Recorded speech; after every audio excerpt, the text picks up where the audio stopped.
The Partially Examined Life relies on your support. To find out how to help in ways that are cheap or even free, please visit partiallyexaminedlife.com/support.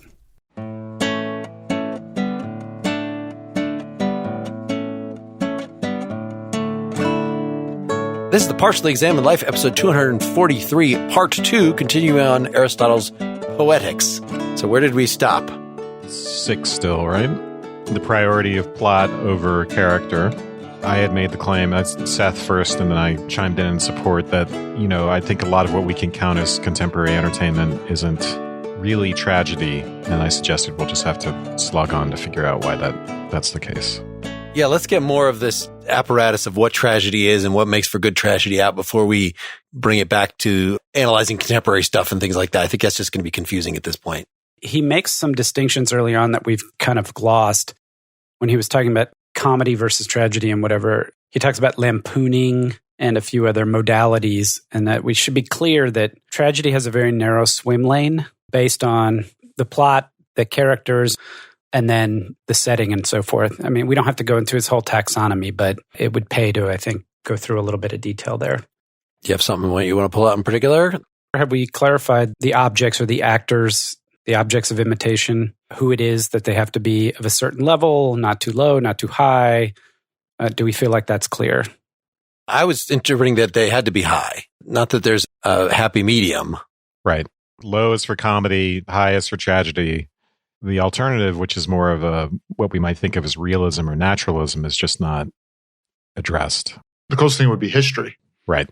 I apologize. I misspoke in saying that. It's not that their station isn't high, but that from the perspective of their actions, they can't be perfect, right? They can't be perfect paragons of virtue. Their station has to be high. So he ends up saying in chapter 6 that plot is the soul of tragedy and character takes second place. And one of the reasons for that is that the most powerful elements when it comes to tragic experience are reversal, fortune, and recognition, which we won't really get into more detail into until chapter 11. He talks a little bit about thought and diction. We can leave aside diction, but I don't know if before leaving chapter 6, we want to say anything about thought. This was another place where the translation issues seemed relevant. That character is ethos, which is the same as moral virtue in his Nicomachean Ethics, and thought is dianoia, which is intellectual virtue in his ethics. It's not just what the characters happen to say, but it's them displaying intellectual virtues, something like that. Which translation is that? I've been saying it wrong. It's not Bernadetti, it's Barondetti. I would rather not go on like a side tangent about reasoning, diction, and I think the key is plot is more important than character. There are these other elements, but the next part where he gets into 50b and 51a and talks about plot and the essential elements of plot, I think are much more important. Read your translation. Given these definitions, let us discuss next what qualities the structure of events should have, since this is the first and most important part of tragedy, structure of events. We have laid down that tragedy is an imitation of a complete, i.e. whole, action possessing a certain magnitude. A whole is that which has a beginning, a middle, and an end. Side note, very famous sentence. A beginning is that which itself does not follow necessarily from anything else, but some second thing naturally exists or occurs after it. Conversely, an end is that which does itself naturally follow from something else, either necessarily or in general, but there is nothing else after it. A middle is that which itself comes after something else, and some other thing comes after it. Well-constructed plots should therefore not begin or end at any arbitrary point, but should employ the stated forms. This seems to me just to be wrong. I feel like there's plenty of ways that you can choose what's going to be the first. Well, I don't really think it means that you can begin in media res. Like, that's not what it means, because you always are beginning in media res. There's lots of stuff that happens outside of the actual plot, the background stuff, because drama is so compressed. And he's also saying that, I guess we would have the question of, this is applied to tragedy. It may be that there are other forms of literature that are, he would say, not as high, that don't have that structure. It's meaningless to say beginning means start at the beginning in some literal sense, because there's no literal sense. I mean, it means there's a logical beginning. There's a way the story unfolds. And I think he's right. Things have to unfold rationally. So beginning could even be like, there's an arc for characters, for instance, there's an emotional through line, and you just want to see a logical progression from the beginning to the end of that, or some other logical progression in the action that makes sense. And what's important is that nothing be essentially a miracle, right? That it's not just that things randomly happen because the poet wants them to happen and makes them happen as if the poet were God and just says, okay, I hereby make this happen now. And once you've set up a context, that dictates what has to happen. The poet isn't entirely free anymore. And if they're a good poet, a lot of things just flow out of the background of the story and character. If characters are going to be alive, they have to be doing what they would do, not what you, the poet, necessarily want to make them do. I thought of a modern example to just make this vivid of somebody who I think tried to do this, that I think everybody's going to be familiar with this example, is the Star Wars prequels. This is supposed to be somebody who's high and who has this fall. And so you could, look at that from the point of view of this. Where does that story actually start? Does it start with trade disputes or whatever the hell it's at the very beginning of episode 1? Does it even start with the pod racing that goes on forever? No, neither of those things. Somewhere later, that's the start. If there is a logical coherence that could be made out of that story. It could just be terrible. So I think there's another place where he's talking about this concept of completeness, where he says something to the effect of, if you look at all the parts, is it the magnitude or the unity? That's the next chapter is plot unity. But here he's going to talk about magnitude, and it has to be an orderly arrangement of parts, but it has to be the right size. He says something to the effect of, if you can take anything out and the whole thing falls apart, then it's essential. If you can take it out and it doesn't fall apart, then you don't need it. Well, it's his way of defining an organic whole. Yes, but to use that concept applied to literature or poetry or art, I think is interesting because it suggests, think of it in terms of a structure of logical necessity, then there's entailment and things like that. If you think of it in terms of completeness, parts of the whole, there's almost like a plot structure will have a perfect structure where all the pieces tie together and there's nothing extraneous and nothing missing. Mm-hmm. Of course, in his very rigorous language of there's only these things and no other things, him saying that makes sense, but it's a really interesting concept because it absolutely rules out dream sequences and flights of fancy and things like that, where anything that doesn't directly contribute to furthering the plot and the action for the purposes of this reversal and recognition is extraneous. And that's a point, Russ, when we talk about Shakespeare, maybe we can debate whether Shakespeare is 100% adherent to that. We skipped a little ahead to 8, but in 7, the part that we just skipped over is just that the part I think we've already mentioned, which is that it has to be the right magnitude so that it's not so big. It has to be of a size that we can, in time and space, that we can actually comprehend it as a whole. Or the plot length, for instance, has to be something that we can keep in memory. It can't be by the time we've gotten to the end of the play, we've forgotten what was happening at the beginning. So it's not just that the piece has to have a beginning and middle and the end. We have to be able to keep that all together in our imaginations so that a reversal will seem like a reversal, right? If we can't hold those things together like that, a reversal is no longer a reversal. It's just another thing that happened that's unrelated to what comes before. Did anybody else think of Descartes' rules for the direction of mind here? You got to take it in one glance, your understanding. Anyway, I feel like he's getting at the same underlying observation. It seems related to what Seth was getting at from chapter 8, which is that what's being imitated is one action, he says, which is really interesting and unexpected to me. One action, and that a whole, the structural union of the parts being such that if any of them is displaced or removed, the whole will be disjoined and disturbed. And that's what makes it something like an organic whole or something like a living thing, which is, each of our organs, right?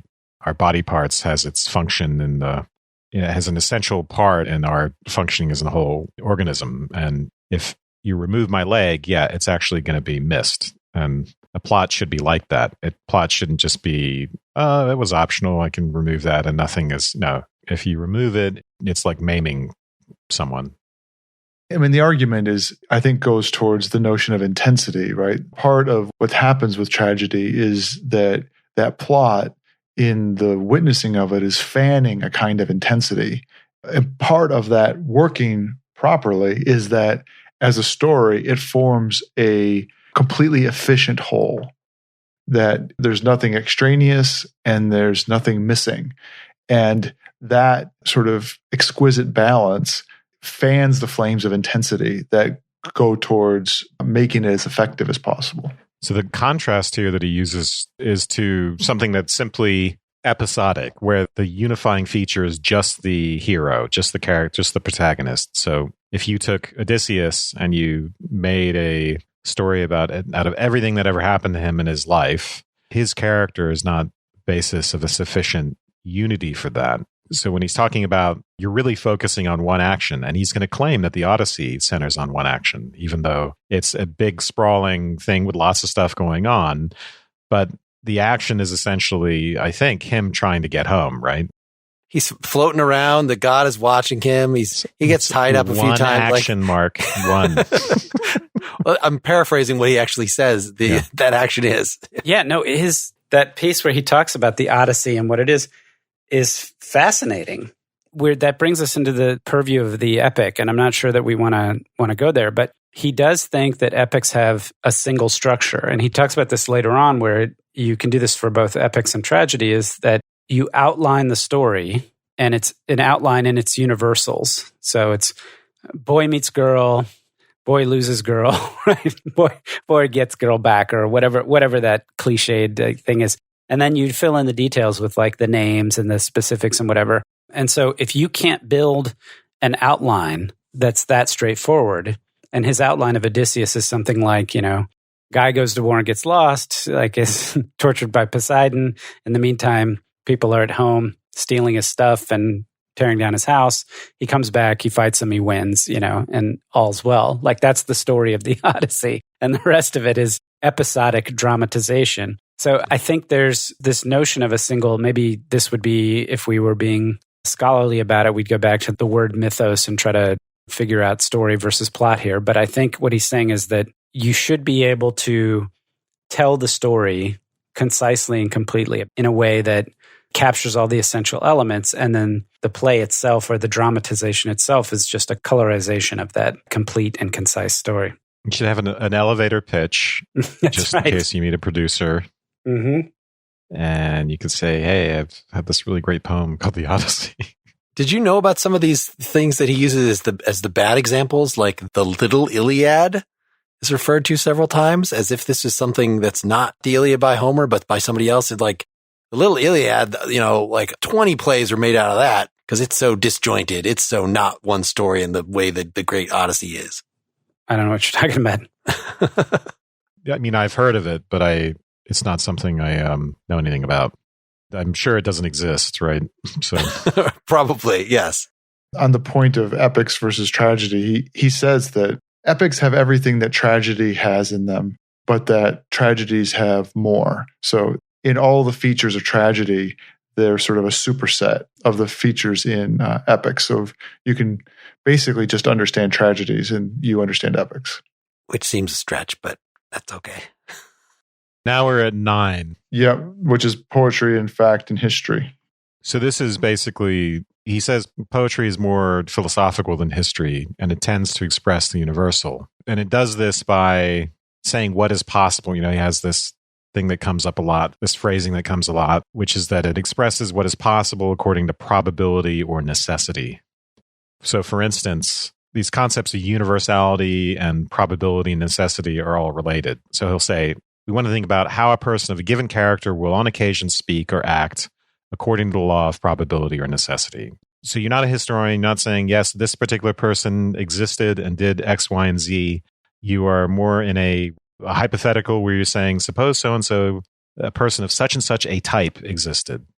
What would follow from that typology? How would that person speak and behave? And then that's how you work that through as a poet. You're not trying to be a reporter on facts that happened. You're engaged in this game of kind of like inference from thinking about universal types. I like the Benedetti translation that it's of what is possible according to the likely or necessary. So it's not just saying probability, like that leaves open low probability. But in terms of probably? What would probably happen? In other words, you get these characters in this situation. What would they definitely or probably say? Yeah. The Greek word is akos, I think.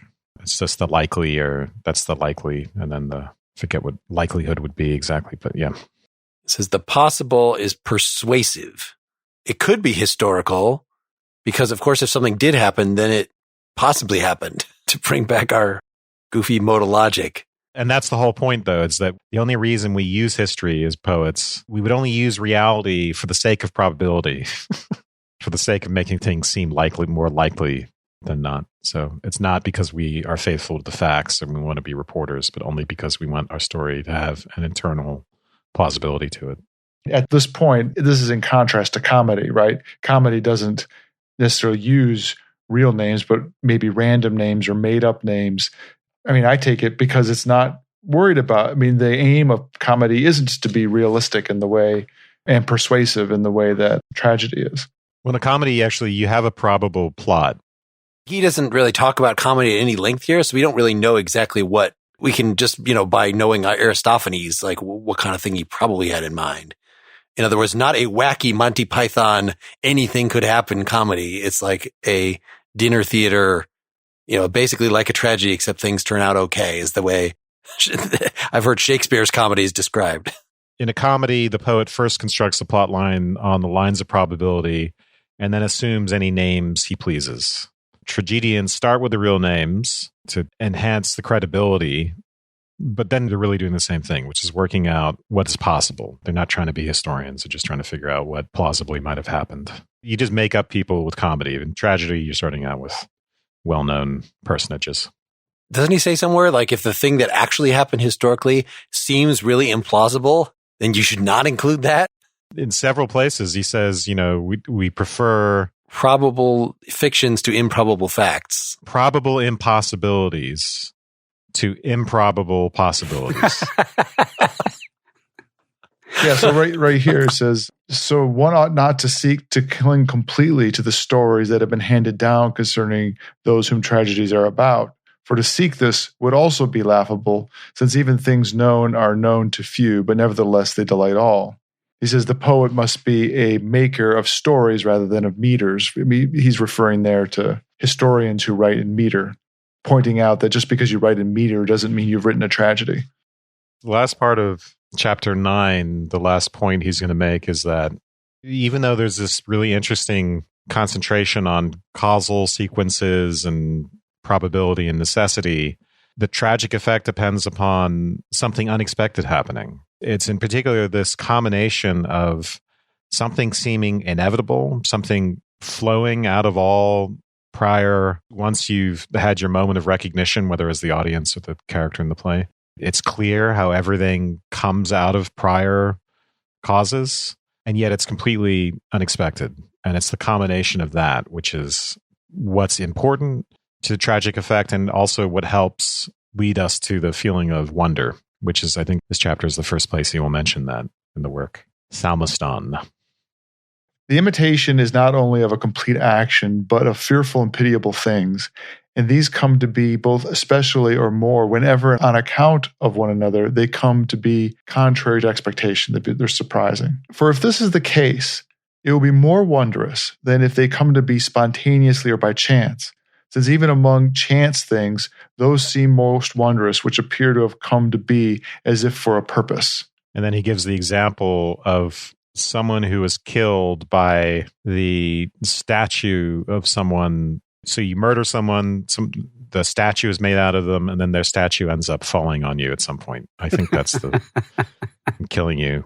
It's ironic, right? Because it's both contrary to expectation. It's an accident, but it's a weird accident where something apt happens, almost as if it were designed to happen that way. Let's stop for a sponsor break. Aristotle's Poetics is the seminal text on tragedy, plot, and character development. For thousands of years, writers have used his guidance to craft tragic stories. After reading the Poetics, you only need to apply the principles to modern media, and you too can develop a great tragic story. With that in mind, check out Screenwriting 101, Mastering the Art of the Story on the Great Courses Plus. Angus Fletcher shows you how to think like a screenwriter and craft a great script. And as a bonus activity, listen to Lecture 8, The Tragic Sublime, The Godfather, and see if you can find Aristotle's principles in the structure of the greatest movie of all time. The Great Courses Plus is giving PEL listeners a free trial with unlimited access to their full library. You can sign up today using our special URL, which is thegreatcoursesplus.com/PEL. That's PEL for Partially Examined Life. Remember, thegreatcoursesplus.com/PEL. Back to the discussion. What's the good quote on reversal at the beginning of 11?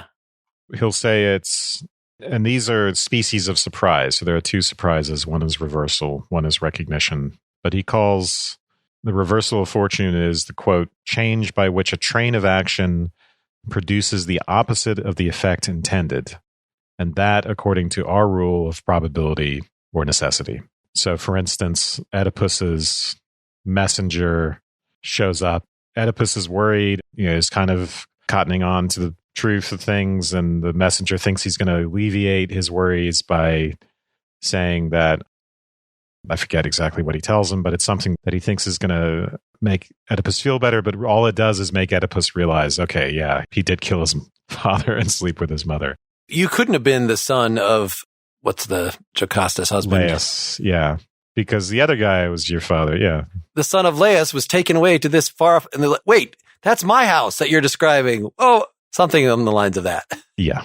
Mentioning the way the Greek works in this section on recognition, the second paragraph. Recognition, on the other hand, just as the name too signifies, is a change from ignorance to knowledge. So to understand the name signification is recognition is made up of two words, the word for ignorance and the word for knowledge. So agnoia and gnosis. So recognition is ignorance to knowledge. Benedetti will point out in his introduction that you could think of it almost as like a privation of ignorance that's happening. Which does make things seem more philosophically important than just saying, it's a reversal. It's the twist. The whole thing is about knowledge, and here's the prime place where we, the audience, identifying with the characters, get that injected in us. Well, we should keep these separate. He thinks they should be the same, but they're not always. So the reversal of fortune and the recognition, they happen to be the same for that moment in Oedipus, which is ideal. Yeah, it's most beautiful then. Yeah, so the recognition would be the change from ignorance to knowledge, and the reversal of fortune is just the fact that a train of action is going to produce the opposite effect than the one you might think it would have produced. The notion of recognition as the removing of ignorance reminds me that truth is the removing of forgetting, right? Mm-hmm. Aletheia is the word for truth, the unforgetting. Seth is a Heidegger person. The remembering? All over that. Heidegger makes a lot of aletheia. That's why I was just kind of shocked. We're not talking about Heidegger, so... The other part is that, we might tend to forget that something bad actually has to happen too. It's not just recognition and reversal, but something destructive and painful, especially death. Death is always good, but other things, torture. Blindness, that's fine, yeah. But pity and fear together, right? Mm-hmm. So that's going to help to have something bad happen, that you can have pity for the character undergoing that, and then also fear for that event happening, maybe even happening to you. And this is where we get more. So chapter 13, I think we can skip chapter 12, where he just gives you the parts of tragedy. And some people wonder if that's a legitimate part of the treatise. But the way pity and fear is excited in us, as we've discussed, this is where he gets it a little bit into the change of fortune cannot be of a good man brought low or a bad man made prosperous, and nor can it be like the downfall of a villain. But really, it's, quote, pity is aroused by unmerited misfortune, fear by the misfortune of a man like ourselves. Just backing up to the things to which he contrasts them, we're very familiar with the downfall of the villain scenario. That's action films. So where bad things do happen, and then someone gets their revenge. And often it's moralized, so right, it feels justified, and we can get a kick out of the violence in the film, but also it seems like we're standing on a kind of moral high ground. And then likewise, the type of entertainment we're not going to usually see is bad people getting away with things and being made prosperous. That would be really unsatisfying. They're flops, right? Yeah.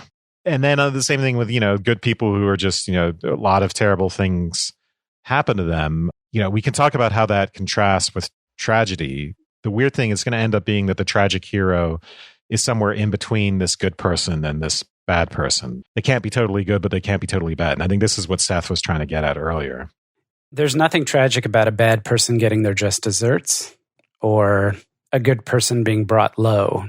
It's that idea that there's a balance between fear and pity and not just one or the other. Exactly. So this thing that neither totally good nor totally bad protagonist has, he'll call it, in my translation, it's error or frailty. So it's not vice or depravity, but you could call it error or frailty. And this is someone trying to translate the Greek word hamartia, which often has been translated as the tragic flaw, right? That we're also so familiar with. And it's became a source of scholarly debate for centuries about whether we're supposed to think of it that way. But the idea is that there's something, that the person isn't just completely vicious, that there's something in them that we can identify with and think of as noble. And yet they're also, make significant enough errors that lead to terrible things happening to them. So what is Oedipus's significant error? Is it killing somebody on the road? Or is it being too diligent in trying to find out the truth? When you pick those two questions, Mark, I think you're making the error be somehow he's culpable in a moral sense for it.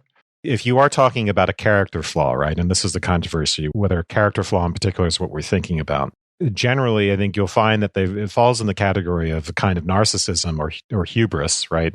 This is another point of contention, but a kind of arrogance of, someone who pretends to have a kind of knowledge they don't really have. And so, in Oedipus's case, the part of his arrogant quality is to be willing to kill someone over road rage, right? That's part of it. And then another part is that he's in enormous denial, even though he has Tiresias trying to tell him what's going on. He's capable of holding on to his deluded view of the world because he has a kind of certainty he can't be told by others, I think. The process of him not recognizing and us watching him not recognizing what his situation is until he finally does, that's part of what's the effect of what's going on. One of the ways in which it doesn't matter that we already know what the end is.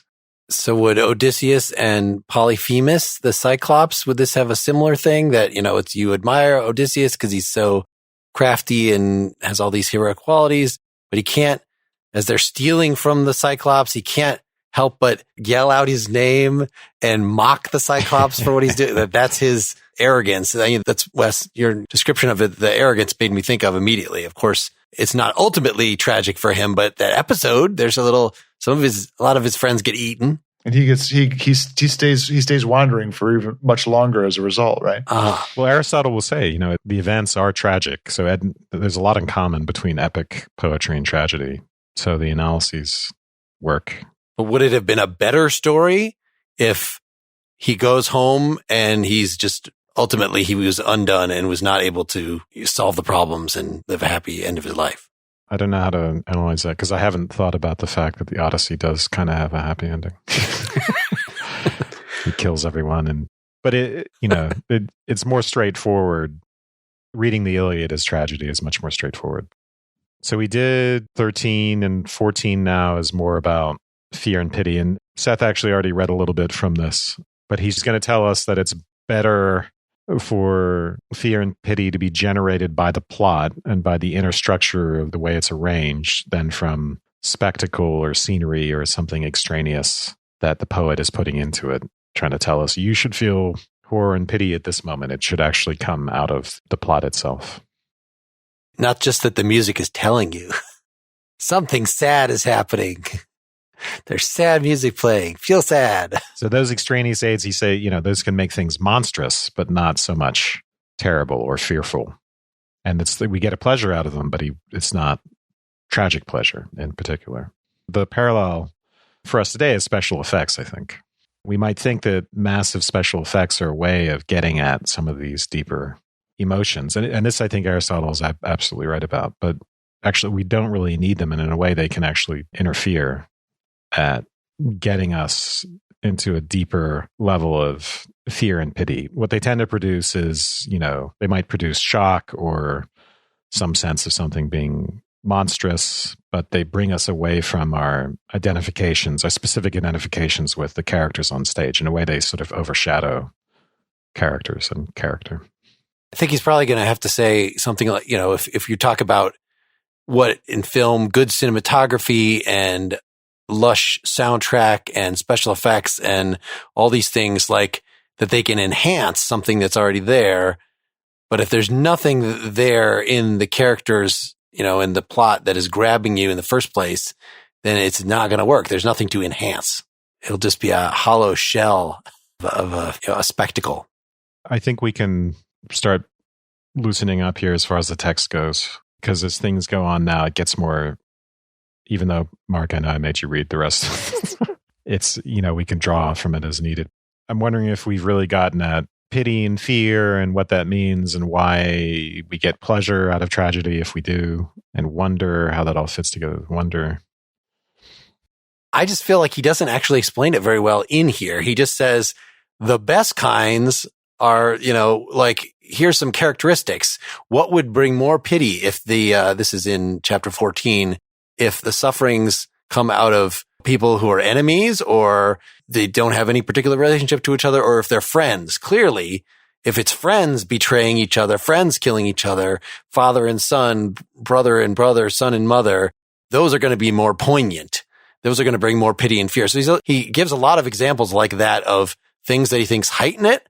But I think if you want to come up with then the principle of like, well, why do these things bring the kind of catharsis that is more poignant than other things? It's kind of left to your own. Is this just a phenomenological thing? Like, reflect on this. Don't you agree with my judgments? That seems very untheoretical compared to what one would expect out of Aristotle. Well, it feels incomplete in that way, right? He's more has the conditions for thinking this through rather than the explanation in the text about why pity and fear are co-required for tragedies to work at their highest level. Yeah, and this is something I think you have to do. You have to get into, so my biases are going to show up now, because I think you have to get deeper into the psychology of it to really explain it. It's something that we have to supply ourselves. I mean, Sachs does a good explanation. And I guess part of it's in the text too. And we gave the examples of the different kinds of lower examples of a tragedy regarding the evil character who gets his comeuppance and the good character who's brought low, how that isn't sufficient for a tragedy. There's something similar going on with pity and fear in the way that Sachs reads it, that you get, as Mark referred to it, you get a tearjerker or you get a horror story, but it's only when you get them together that you get a tragedy.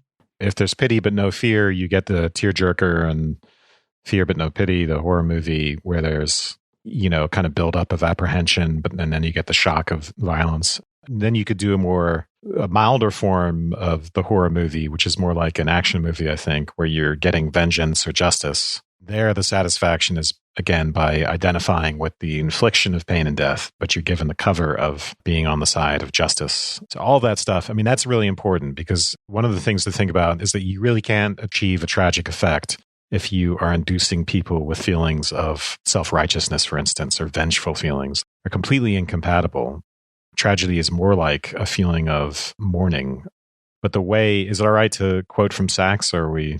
So, he discusses Antigone a little bit. There's a point where Antigone tells us that human beings are what passes beyond all boundaries. And he mentions King Lear talking about human beings as poor, bare, forked animals. The way he puts it, tragedy seems always to involve testing or finding the limits of what is human. There's no mere orgy of strong feeling, but a highly focused way of bringing our powers to bear on the image of what is human as such. I suggest that Aristotle is right in saying that the powers which first of all bring this human image to sight for us are pity and fear. Yeah, what do we think about that as that there's something morally superior? There's something that makes this high culture, whereas the variations that Dylan was describing, right? If you just have pity, a tearjerker, if you just have fear, then it's a horror movie. That those are, as Sachs describes them, like the revenge fantasy, are base emotions. It's kind of just going into the holodeck, going into the fantasy world and experiencing something that you couldn't normally experience, but you're not necessarily coming out with anything. They're like drinking. I'll admit that I think that what Aristotle's done here is he's described a flavor. of possible experience very vividly, but I don't see it as morally superior than any of the other flavors. I feel like there's a kind of catharsis, right? There's a reason. You might not want to call it catharsis, but there's a reason like that people like horror movies. It's not just because they're being titillated. It's to have fear discharged in a way that, using the word catharsis is not bad. And the same thing with tearjerkers. The same thing with romantic comedies. There's all these ways that we want to feel that there's something missing in our lives. There's something that having this experience that takes us beyond what is happening to us. And yet we get to do it from the safety of our living room or movie theater or reading a book or whatever. I am willing to defend the cultural hierarchy.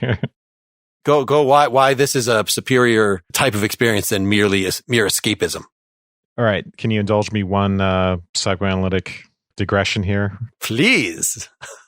Okay, so I have to name drop to and refer to a paper, but it's something that I think listeners would enjoy reading because it's the best explanation of the experience of tragedy that I've come across. And it's by Hannah Siegel. She's a psychoanalyst, and she wrote a paper called A Psychoanalytic Approach to Aesthetics.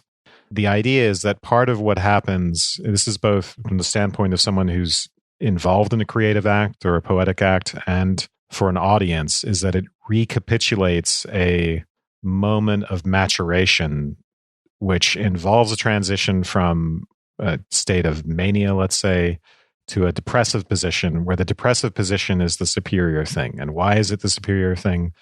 Because the way we become more integrated psychologically, the way we develop ourselves on the inside is losing things on the outside. So the paradigmatic case of that is the relationship to the parents. After a certain point, we're no longer taken care of in the same way. We no longer have the same sorts of relationships with our parents. But if we're lucky in the maturational process, we internalize those functions. We internalize the ability to become a mother and father to ourselves. What's lost on the outside represents an integration on the inside. And tragedy is arguably a recapitulation of that experience. There's a reason why, in other words, we are attracted to that feeling of total loss and total devastation, because total loss and total devastation on one level have the significance of something that's profoundly joyous, even, I think, on another level. Part of what's so deeply pleasurable about the experience of tragedy is that incredible integrating effect. I mean, I think when Sachs is talking about the way it focuses us on what it means to be human, for instance, I think there's a crossover to the point of view that I'm expressing and to the feeling of wonder.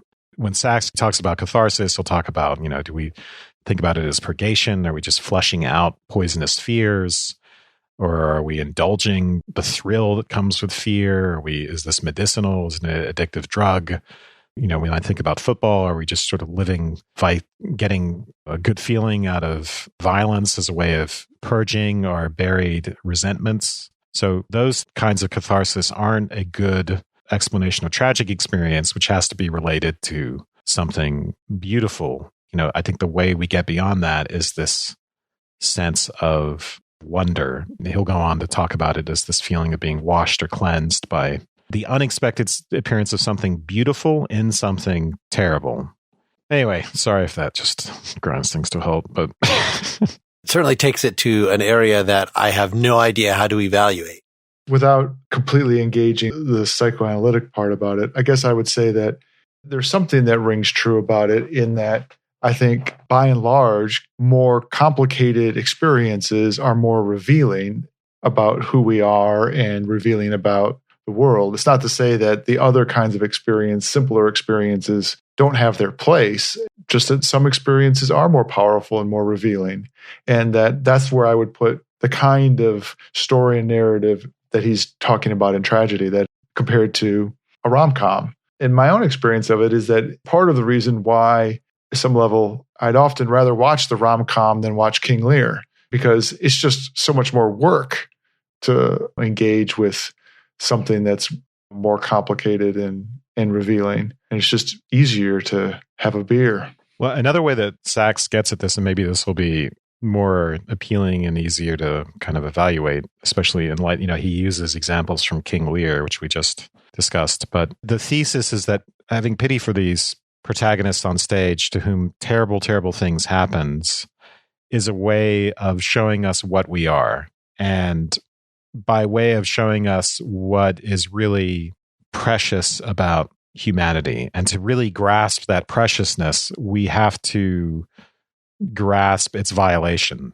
And so that's part of what we're getting at, so when Gloucester's eyes are taken out, for instance, part of what we're meant to understand, according to Sachs, is to pity is the violation of Gloucester's decency, because what gets his eyes taken out is his loyalty to Lear.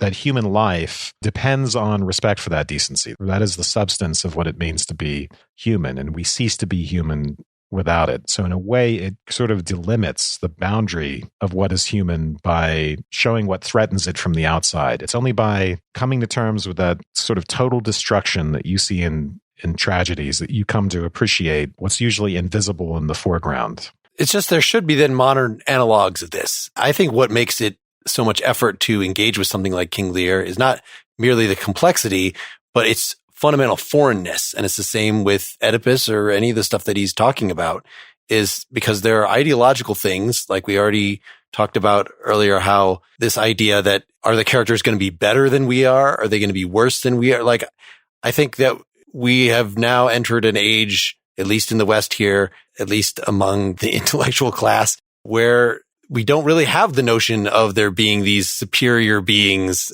We think that everybody's approximately equal. Maybe we still have the notion of a fool. There's definitely people that are worse than the average. So just even taking that one element out, that no, we want to be able to identify with the characters. We don't want to cast them as greater than human, as something, among the semi-divine. That right in there means that it's going to be a different experience. And what you're describing, like I think about The Walking Dead or something. At its best, of course, it's a TV show.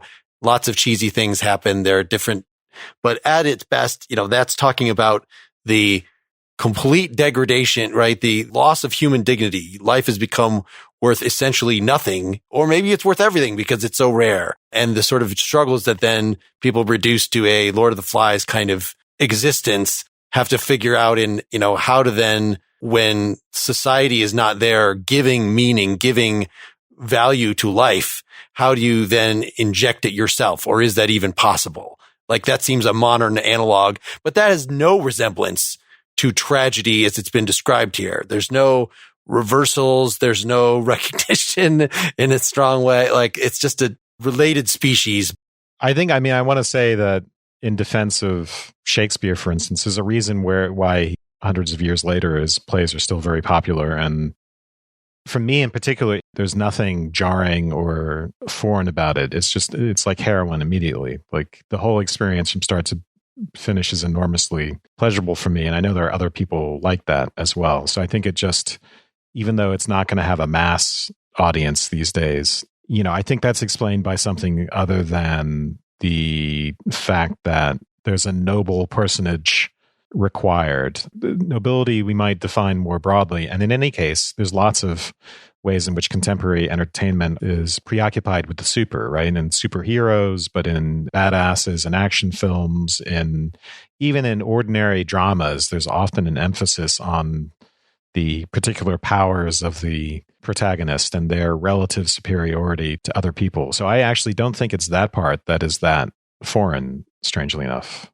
I think it's what's done with that in tragedy is much different than is what it's done in a regular, say in an action film, it's just, or a superhero film, those powers are exploited, right? And you get to identify with them and identify with someone kicking ass, using them and bringing justice to the world.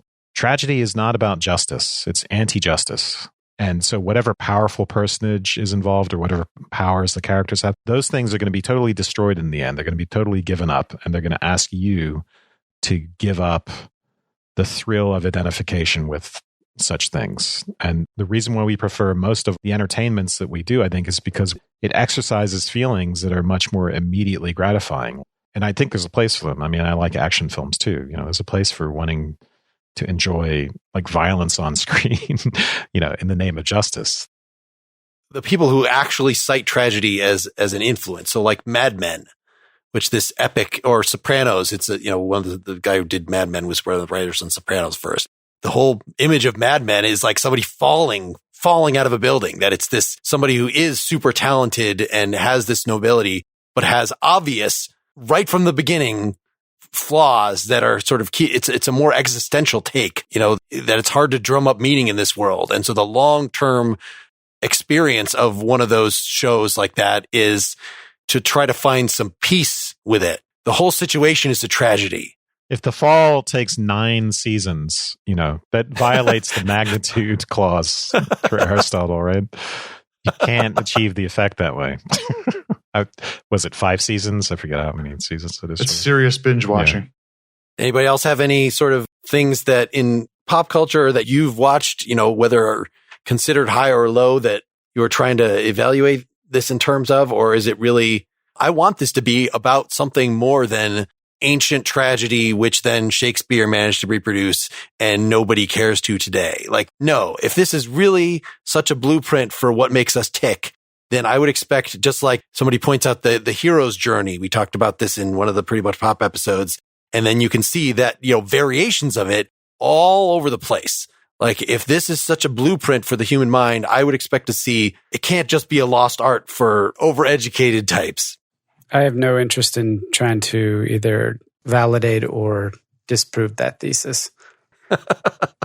This is apparently a work that's read widely and read by people who write dramas. I think there's a lot in there that he does about the analysis of plot and structure, character, which people take to heart, and maybe they gloss the stuff that we're focusing on around tragedy and the various different methodologies. But at the same time, he's speaking to a certain kind of, let me say this, there are pieces of this where he seems to be speaking to some kind of more universal structures that would carry through and be applicable in different times.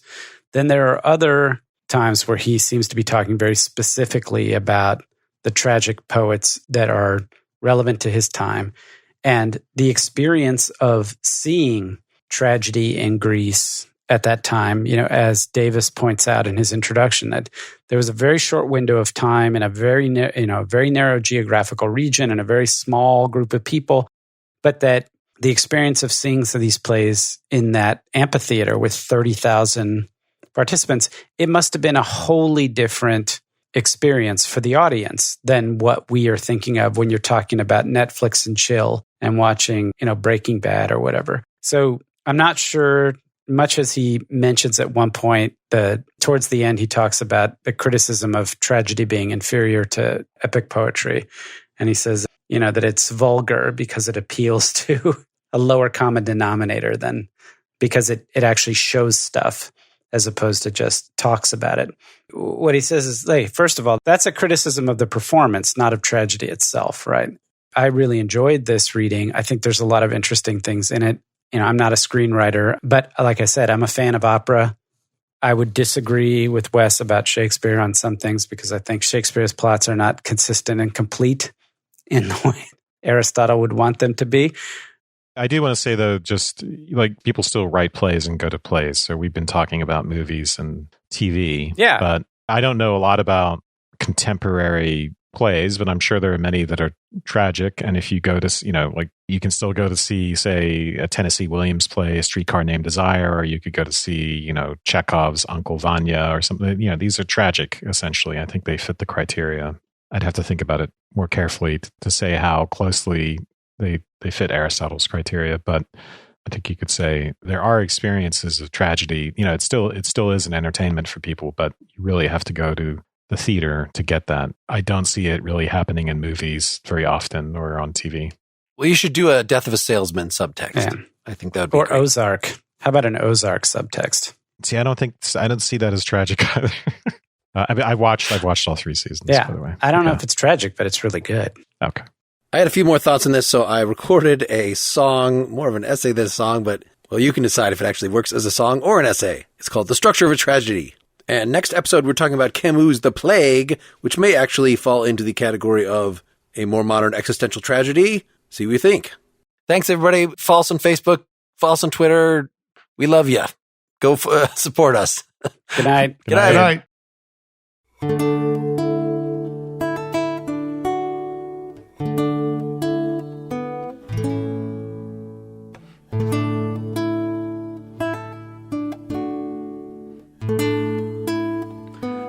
structure of a tragedy is firm, and there will be no change.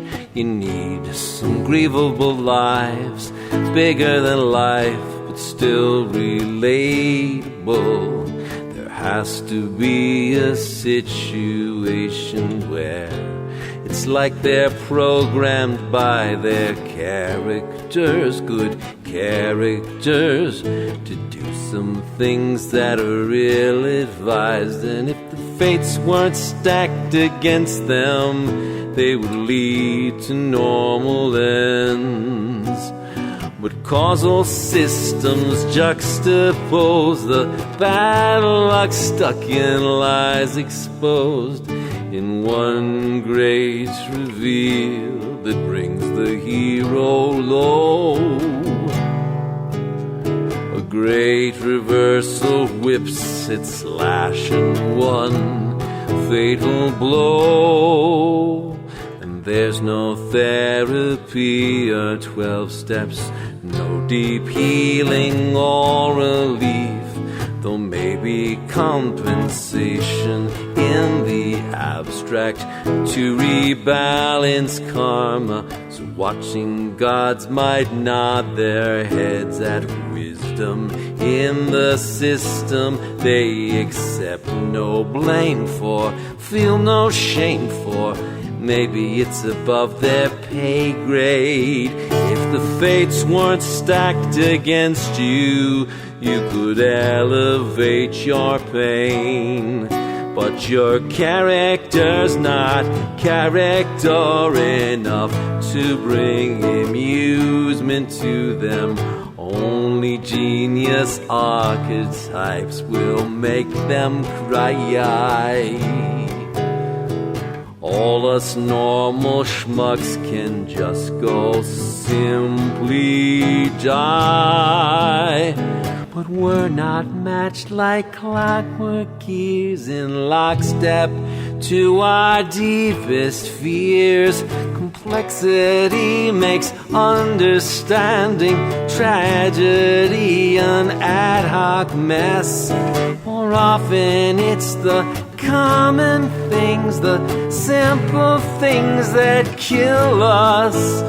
We eat too much or smoke too much or work too much or lie around. All these systematic ills too boring to relate that give us cancer, maybe Alzheimer's and viruses and broken hearts. The structure of a tragedy is firm, and there will be no change as long as we are living. There is loss, and it's how you take it. Maybe don't exalt your suffering except when making art, which is a pastime, a distraction. Its truth is always partial. Still the contours of your life are as worth tracing as any old king's. So don't let them tell you that you're less than, or buy into some anti-democratic view of art where someone's skill obscures what art is. It's a form of breathing, of excreting, a form of being, no more and no less. Reflections we need, refractions coming from all directions. That's how we make sense. We need what sense there is for taking. Analysis pales before chance. We know not what we do, no defining in advance what we